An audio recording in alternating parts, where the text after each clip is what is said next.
Hi, this is Tim of the 1916 Company. Welcome and thanks for logging on. If you love this watch, email us tmosso@the1916company.com for all of your purchase, pricing, and availability questions pertaining to this watch. Launched in 2019 and hailed at the time as an instant classic, this is the Calatrava weekly calendar, the 5212A in stainless steel, with the pending phase out of the 5711 from the model line. Terry Stern, the head honcho and owner of Patek Philippe, saw flexibility to launch other steel models without compromising the company's rough balance of 20% steel, 80% precious metal watches. So what we have right here is a great use of steel in a dress watch. It's easy to wear too. 40 in diameter, it's only 10.8 millimeters thick, and from lug tip to lug tip, 48.8 millimeters with a traditional 20 millimeter spacing between the lugs.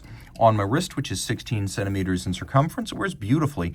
Easy to wear, comfortable, because the case is not too large. The lugs can be large, and they can have a nice arcing, elegant span. That's the benefit of not making a watch too big. You can extend the lugs gracefully. And being a thin watch with a sloped flank, it will slide under a dress cuff. I could recommend this watch for a wrist of 14 centimeters circumference or larger.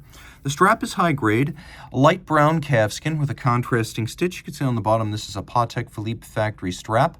We have no crimping, no gouging. There's calfskin on the bottom, calfskin on the top, and it uses the company's pull-tab spring bars so you can quickly disengage the strap from the case without tools. We have a spade-style polished pin buckle with the Patek Philippe signature on the bottom, and then lovely lugs. These lugs have the appearance of having been welded on, and that super sharp break between lug and case is something that even a generation ago Patek Philippe case making wasn't capable of achieving. They've come a long way since they took their first steps into case making when they bought Atelier Réuni of Geneva in 1975. The fluting relieves some of the visual mass of these gracefully tapered lugs. We have the Calatrava cross, symbol of the company, on the crown.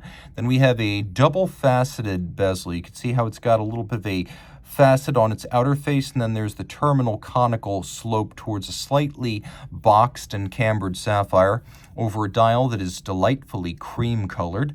And then we have the watch's calling card, which is this handwriting style text and numeral font. You could see it's not just those either. Even the partitions are designed to look hand-drawn. Now, the legend here is that the prototype for this watch was mocked up using a Patek Philippe employee's handwriting, and it was supposed to be a placeholder for the final font, but they liked the way it looked so much that they kept it for the production variant.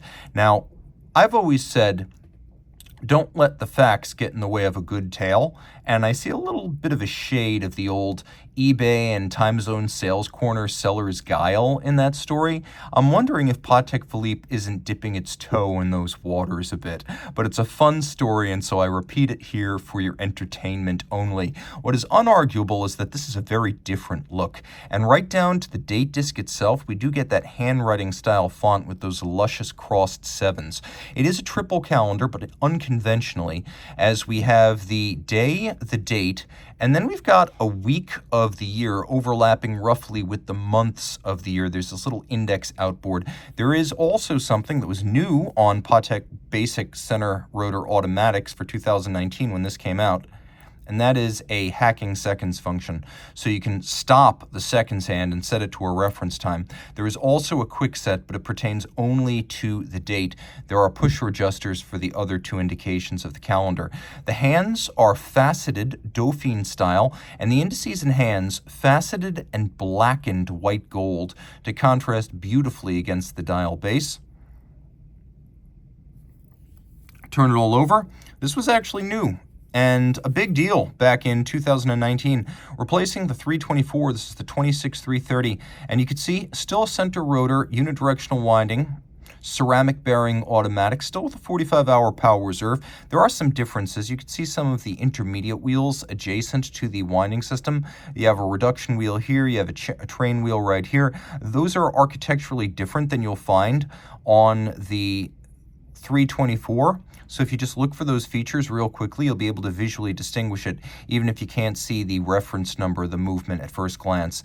But 4 hertz beat rate, anti-magnetic with a Spiromax silicon hairspring, free-sprung Gyromax style balance, a system created by Patek in the late 40s, implemented in the early 50s, free-sprung for greater durability against shock, but also permitting more precise adjustment. And then we have a Patek Philippe seal, which along with the 6-position adjustment, Spiromax, Gyromax, that leads to a watch that was guaranteed to run no worse from the factory than -3 + 2 seconds per day. It pivots on 50 joules, and the finish is handsome. I would say far more than Jaeger LeCoultre, Zenith, Glashütte Original, FP Journe, or Audemars Piguet.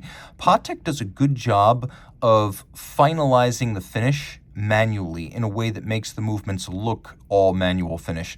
So particularly things like the rounded and mirrored bevels, undoubtedly these bevels were started with a machine of some kind, but finished by hand. You also have polished screw heads with chamfered slots and circumference, circular stripes, linear stripes, engine turning on the base plate, satination on the wheels, and then locating pegs, which can be used to locate bridges on base plate. You can see even those, here's 3 on the balance cock, those have been polished on their head, and then all this is water resistant down to 30 meters. I'm not going to opine on Patek's new boast that 30-meter watches can literally go down 30 meters. I still recommend them for surface use only. I'm just putting it out there. This watch is in the catalog, and it is now rated to 30 meters, which is to be taken literally according to Patek, according to their 2024 guidance. If you love this, though, I recommend it high and dry. Reach out to Team Mosso at the 1916company.com for purchase and pricing details.